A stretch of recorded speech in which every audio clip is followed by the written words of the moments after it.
দেশে কোনো স্থায়ী চলে না, সে যেই নামেই থাকুক না কেন।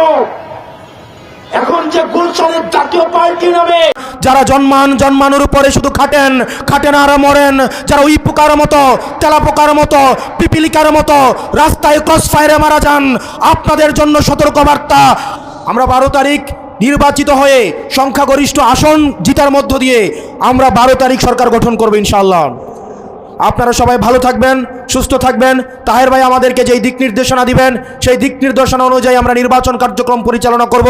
সবাই একসাথে ইনকিলাব ইনকিলাব। কোথায় গিয়েছিল আওয়ামী লীগ? এখন ওদের নেত্রী যেখানে আছে, কোথায় আছে? ভারতে গিয়ে ট্রেনিং নিয়ে 16ই ডিসেম্বরে ভারতীয় সেনাবাহিনী যখন বাংলাদেশ দখল করলো, তখন ওনারা এসে 16ই ডিসেম্বরে বললো যে আমরা মুক্ত হয়েছি, স্বাধীন হয়েছি। এই হলো মুক্তিযুদ্ধের গাল গল্প। আমরা এই মাটিতে যুদ্ধ করেছি, আর ওরা পালিয়ে গিয়ে ভারতে অবস্থান করছিল। আর ভারতীয় সেনাবাহিনী যখন এখানে যুদ্ধ করে পাকিস্তান সেনাবাহিনীকে পরাভূত করলো, তখন ওনারা এই হেলিকপ্টারে করে, বিমানে করে ঢাকায় নেমে সরকার গঠন করলো। সেই সরকারকে সমস্যার সমাধান করতে পেরেছিল? 1973 সনে একটা নির্বাচন দিল। সেই নির্বাচনে আমরা ন্যাশনাল আওয়ামী পার্টি অংশগ্রহণ করেছিলাম। কোন মার্কা নিয়ে? ধানের শীষ। আর আওয়ামী লীগে ছিল নৌকা। সকাল 10টার মধ্যে তারা আমাদেরকে তাড়ায় দিয়ে ব্যালট বাক্স ভরে ফেললো। তাহলে কি গণতন্ত্র থাকে? আওয়ামী লীগ গণতন্ত্রের কবর রচনা করেছিল 1973 সনে। এরপরে সেখানেই তারা থেমে থাকে নাই। রক্ষী বাহিনীর কথা মনে আছে? মায়ের বুক থেকে শিশুকে নিয়ে হত্যা করেছে। লুণ্ঠন, চাঁদাবাজি, রাহাজানি, হাইজ্যাকিং সবই তারা করেছে। ব্যাংকের টাকা লুণ্ঠন করেছে। এমন কোনো অপকর্ম নাই তারা করে নাই। তারপরেও তারা ক্ষান্ত থাকে নাই। তারা কি করলো? 1975 সনের জানুয়ারি মাসে সব মার্কা, ওই নৌকা মার্কা, ধানের শীষ মার্কা সব কবর দিয়ে বাকশাল গঠন করলো। বাকশালে কোনো মার্কা ছিল না। বাকশালে বলা হলো যে ধরে নিতে হবে একটা নির্বাচন অনুষ্ঠিত হয়েছে এবং সেই নির্বাচনে শেখ মুজিব রাষ্ট্রপতি নির্বাচিত হয়েছে। তাহলে মার্কা ছিল কোনো? বাকশালের নির্বাচনে শেখ মুজিব রাষ্ট্রপতি হলো, কোনো মার্কা ছিল না। এই অবস্থায় আপনাদের মনে আছে শেখ মুজিবের দশা কি হয়েছিল? কি? এক নেতা এক দেশ, এক রাতে সব শেষ। 1975-এর 15 আগস্টে আমার মতো এই 6 জন মেজর কর্মরত এবং অবসরপ্রাপ্ত সেখানে অভ্যুত্থান করে শেখ মুজিবের সরকারের পতন ঘটায়। এরপরে জিয়াউর রহমানের আবির্ভাব হয়। এবং এই যে পতনটা ঘটালো, এটা কি ছিল? প্রকাশ্যে করেছিল না গুপ্তভাবে করেছিল?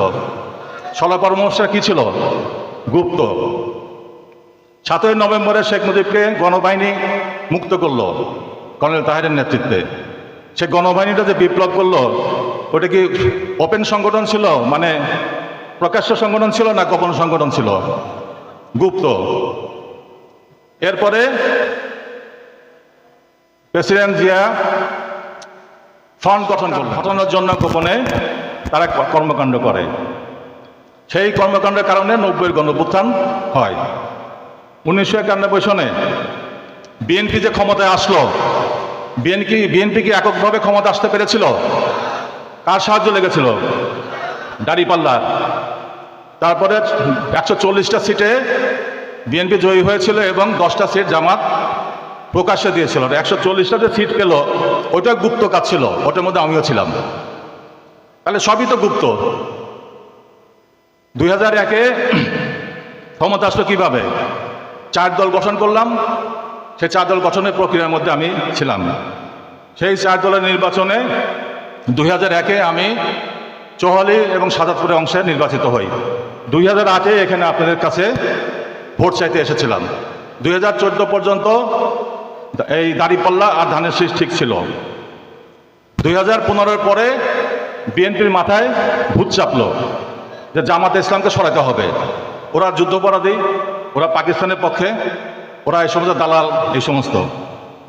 তার পরিণতিতে কি হলো?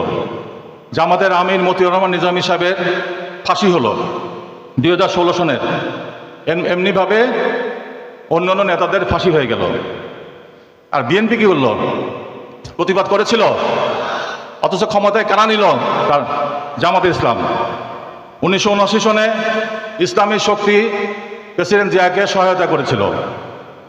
1991-তে, 2001-এ, 2008-এ। তারপরে বিএনপি জামাত ইসলামের নেতাদের ফাঁসির কাস্টে ঝোলানো থেকে যে আন্দোলন করতে হয় সে আন্দোলন করে নাই। কি করলো? অপর থেকে জামাত ইসলামকে দূরে সরিয়ে দিল।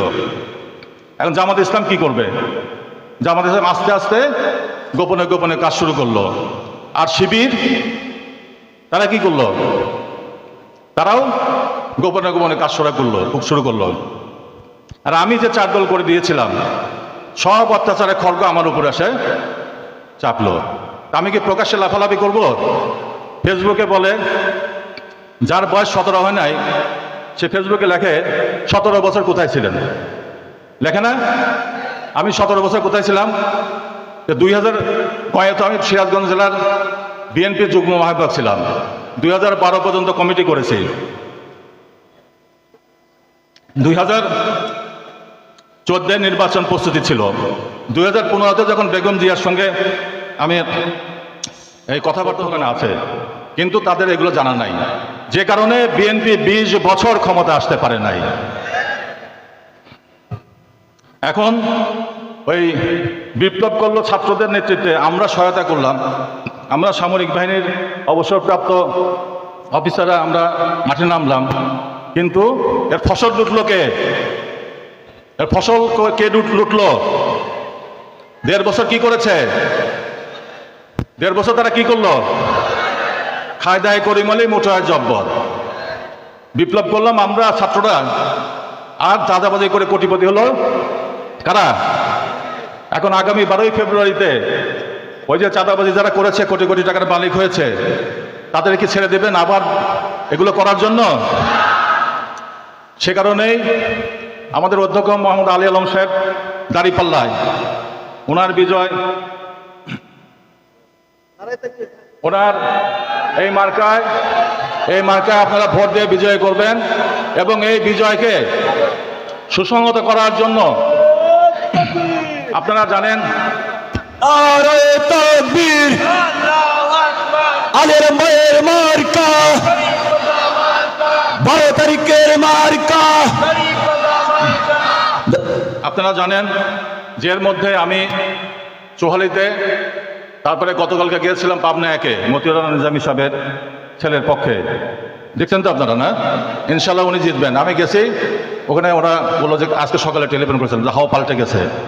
গেছি সুজানগরে, আজকে সকালে গেছে সাজাদপুরে এনসিপির প্রার্থী ওই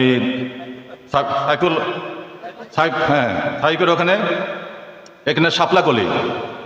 তারপরে সিরাজগঞ্জ সদরে আমি থাকি, ওখানে হাওয়া ঘুরে গেছে। তারপরে এখন যাব পাবনা সদরে, অধ্যাপক ইকবাল সাহেবের ওখানে, উনি দাঁড়ায় আছেন রাস্তায়। এগুলো করছি কেন? যাতে দাঁড়িপাল্লার এবং শাপলাকুলির জোয়ার আসে, 11 দলীয় জোটের প্রার্থীদের পক্ষে জোয়ার আসে, যাতে আপনাদের প্রার্থী অধ্যাপক মোহাম্মদ আলী আলমের বিজয় সুনিশ্চিত হয়। এই যে ঘুরে ফিরে এতগুলো কাজ করলাম, ওদেরও উপকার হলো, আপনাদেরও উপকার হলো, ঠিক না? এই যে এত পরিশ্রম করে, দিন রাত পরিশ্রম করে 30 তারিখ থেকে আজকে কত, 7 তারিখ। আমি নির্বাচন তো এইভাবেই করি, আপনারা জানেন।